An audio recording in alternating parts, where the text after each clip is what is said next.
ngeten iki sing kula panggeni. Mboten napa-napa, kula ditampi.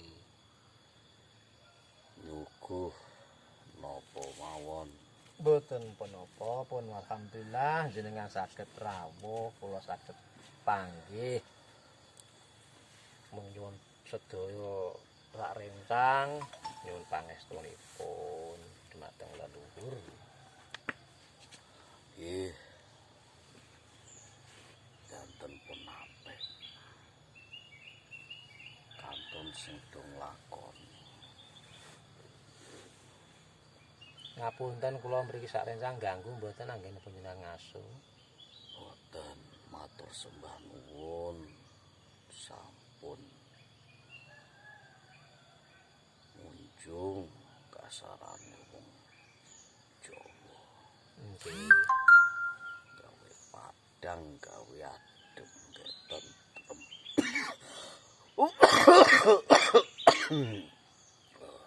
Ngapunten watuk napa panjenengan? Gegenen. Lah riyen sok ngrokok mboten nggih? Mboten. Kadang pun boten. Oh nggih. Warga mriki pun kangsa sedaya, pun kebagian sedaya warga mriki. Matur suwun berkahe Yai, berkahe santri. Sampun do pikantuk. Alhamdulillah. Sampun do adem ayem. Amin. Kono nyampe kono tepung do ning ngarepan. Alhamdulillah. Sedaya berkatipun rahmatipun Allah. Nggih, terus niku. Nanging nggih niku wingi nika nggih. Mungkin kula niku dereng dados jatahe. Nggih. Cara wahyu tapa kuwi wis ra kurang-kurang. Nggih. Mandang oleh. Kok yo sing oleh wong liya. Mungkin yo ora jatahku. Lah wong liya niku sinten? Isih sedulur. Oh, ngoten. Yo kuwi yo ora ngerti nek kuwi yo wahyu tapa ku nganti seprena sepene nganti sugih.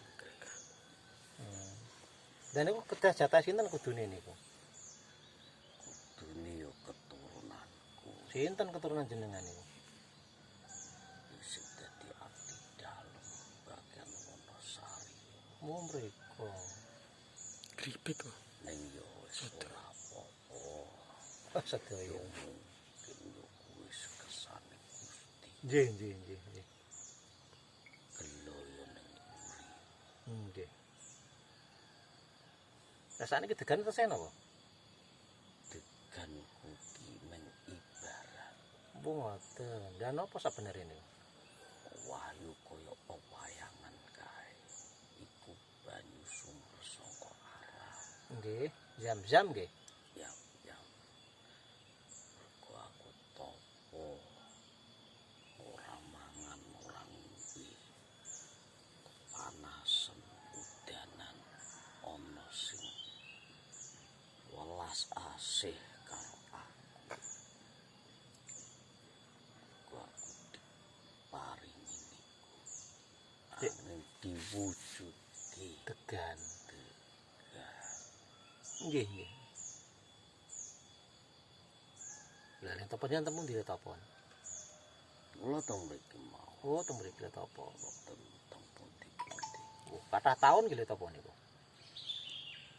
ngantos 7 taun topo. 77. pitu dino kuwi ana pitu. Nggih. Dadi pitu angger pitung dino pitu. Kula hitung niku ketemu 70 taun. Walah, dangu sanget. Kula awet enom. Yo sak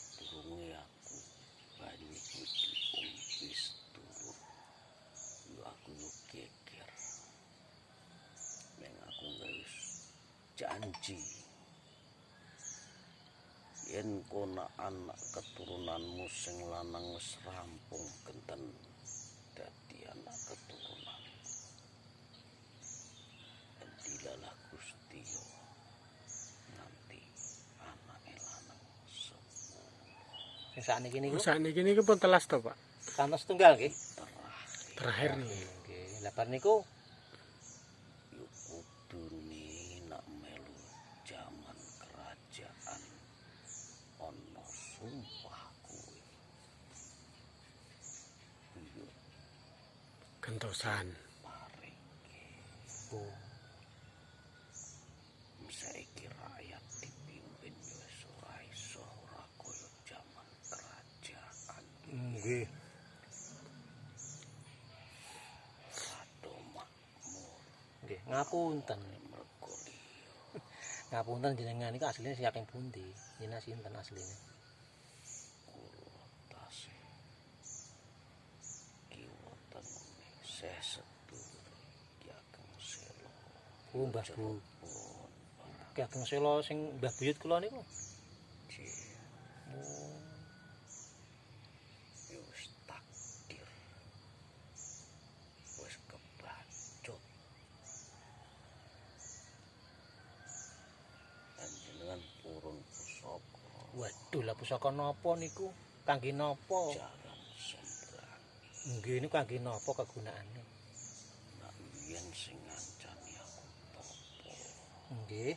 Aku njupuk diparingi niku kalih niku kangge kendaraan Sing maring sinten? saking Arab mriku Oh, kegunaane napa ning ngapunten? kangge perjalanan.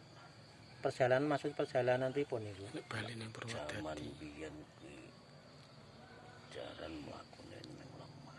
Nggih. Aku mah Nggih. numpak kuwi. Lah nek jaman kula napa cocok niku sakniki? Niku ngger beda jaman. Numpake berarti opo saiki? Mobil, Motor.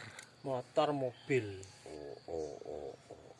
Sing roda sekawan niku. Aku wis suwe ora tangi. Lah nek niku sampe kula tampi terus kegunaane kula kangge mlampah teng alam donya napa pripun niku? Saged napa niku? Yo kuwi anane biyen kanggo arep ning di Oh, namung kerajaan ngendi. damel perjalanan. Sakniki saged mboten ya? Lah sakniki lah nek jamane ngeten iki napa nggih wujud? Lah niki katon kerangkane niku tapi cara didelok ning batin yo Tesih nggih. tasih wonten. Lho kawit jaman kula niku Lah namung jarang sembrani lintune mboten enten sing damel napa ngoten kersane. Yun sewu. Jenengan niku pun gadah sedaya. Ngapunten. Saniki jenengan saged madhangi sakmono wong oke. Napa tasih kurang? Mboten kurang, namung jenengan tok pirsa ngoten dadi kula dadi gumun. Kula niku seneng nyuwun sewu. Jak guyon. Nah, kula seneng ceritane leluhur. Nggih to, ngapunten lah. Kula tenggene Mbah Buyut Sela nggih namung diceritani ngoten niku. Niku mbok wedok do mirengke malah do guyon. Jenengan Mbah Buyut Sela mriki mboten?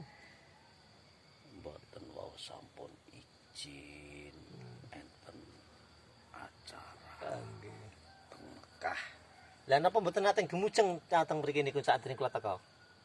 ora ana. Lah pripun?